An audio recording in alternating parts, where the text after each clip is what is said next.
کرے تو کیا وہ یہ کہنا چاہتا ہے کہ امام قرطبی، امام رازی، امام غزالی، علامہ آلوسی اور پوری امت کے جماہیر کا نام لے لو، وہ کسی نہ کسی امام کی پیروی کرنے والے تھے؟ تو کیا تم یہ کہنا چاہتے ہو کہ ہم تو قرآن و سنت کی پیروی کرتے ہیں اور رومی، سیوطی، رازی، غزالی، قرطبی، یہ ساری امت جو ہے یہ اپنے آبا کی استغفر اللہ پیروی کرتی رہی؟ کوئی لاجیکلی کسی بات کو سوچا جاتا ہے، کچھ مسلمات پہ بھی غور کیا جاتا ہے۔ اور میں یہ عرض کر رہا ہوں کہ اللہ تعالیٰ نے یہ فرمایا کہ وہ اپنے آبا کی پیروی کرتے ہیں قرآن و سنت کے مقابلے میں، جبکہ تمام ائمہ یہ کہتے ہیں اگر تمہیں کوئی حدیث ہمارے اجتہاد کے خلاف مل جائے تو تم نے حدیث پہ عمل کرنا ہے، ہمارے اجتہاد پہ عمل نہیں کرنا۔ اور اجتہاد وہاں کرتے ہیں یہاں کوئی نص نہیں ہوتی، یہاں نص آ جائے نا، حکم آ جائے، وہاں کوئی اجتہاد نہیں ہوتا۔ میں نے آپ کو بتاتا رہتا ہوں کہ امام اعظم ابو حنیفہ، یہ مسئلہ ہے فقہ کا ایک مسئلہ ہے کہ اگر نماز پڑھتے ہوئے ایک بندہ مسکرا پڑے تو اس کی نماز بھی ٹوٹ جاتی ہے، اس کا وضو بھی ٹوٹ جاتا ہے۔ اب سوال یہ پیدا ہوتا تھا کہ جب نماز پڑھتے ہوئے ایک بندہ مسکرایا تو اس کی نماز تو ٹوٹ گئی، اس نے نماز کے منافی ایک کام کیا جو روح نماز کے مطابق نہیں ہے، لیکن اس کا وضو کیوں ٹوٹ گیا؟ وضو تو ٹوٹتا ہے کوئی چیز خارج ہونے سے۔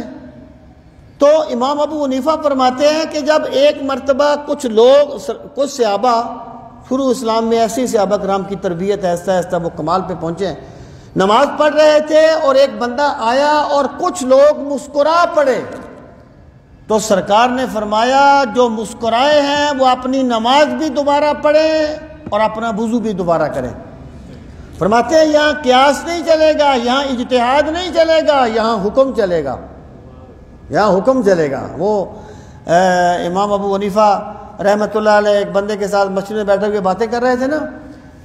کوئی قیاس کی بات کر رہے تھے، تو ایک بندہ بولا، اس نے کہا یہ تم نے کیا قیاس لگا رکھی ہے؟ سب سے پہلا قیاس تو شیطان نے کیا تھا کہ مجھے آگ سے بنایا گیا، آدم کو مٹی سے بنایا گیا، آگ مٹی سے افضل ہے، لہٰذا میں آدم سے افضل ہوں، تو میں اس کو سجدہ کیا کروں؟ امام صاحب نے فرمایا خاموش ہو جا، شیطان نے قیاس کیا تھا حکم الہی سے بھاگنے کے لیے، اور ہم قیاس کرتے ہیں حکم الہی پہ عمل کرنے کے لیے، تو اس کا کوئی اور جوڑ نہیں ہے اس چیز کے ساتھ۔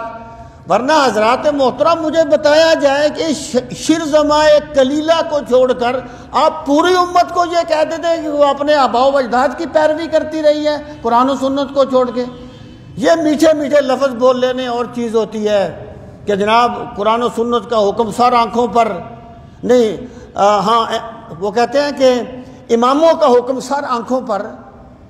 لیکن حکم قرآن و سنت کا چلے گا۔ استغفر اللہ، جیسے امام کوئی اپنے پاس سے کہتے رہتے ہیں، امام کوئی اپنے پاس سے باتیں کرتے رہتے ہیں۔ کبھی آپ پڑھیے تو صحیح اماموں کے دلائل کو، آپ کو پتہ تو چلے کہ امام کس حدیث سے استدلال کرتے ہیں، کن روایات سے استدلال کرتے ہیں، وہ قرآن سے کیسے استدلال کرتے ہیں۔ تو میں یہ عرض کرنا چاہتا ہوں کہ اس آیت کو اماموں پر منطبق کرنا یا بہت بڑی ضد ہے، یا بہت بڑی جہالت ہے، یا بہت بڑی گمراہی ہے۔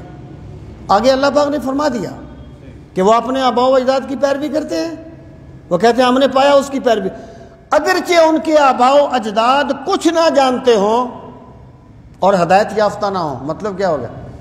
کہ اگر آباء و اجداد جانتے ہیں، ان کی بات قرآن و سنت کے مطابق ہے،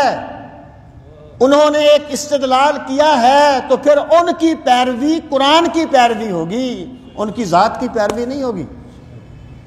دیکھیں نا، وہ میں ایک بیٹھے ہوئے تھے ہم کالج میں، بڑی پرانی بات ہے، ایک صاحب تھے، انہیں بحث کرنے کا بڑا شوق تھا، جو کچھ بندوں کو شوق ہوتا ہے بہت زیادہ، یعنی علم ان کا سرسری سا ہوتا ہے لیکن علم کا گمان بہت ہوتا ہے۔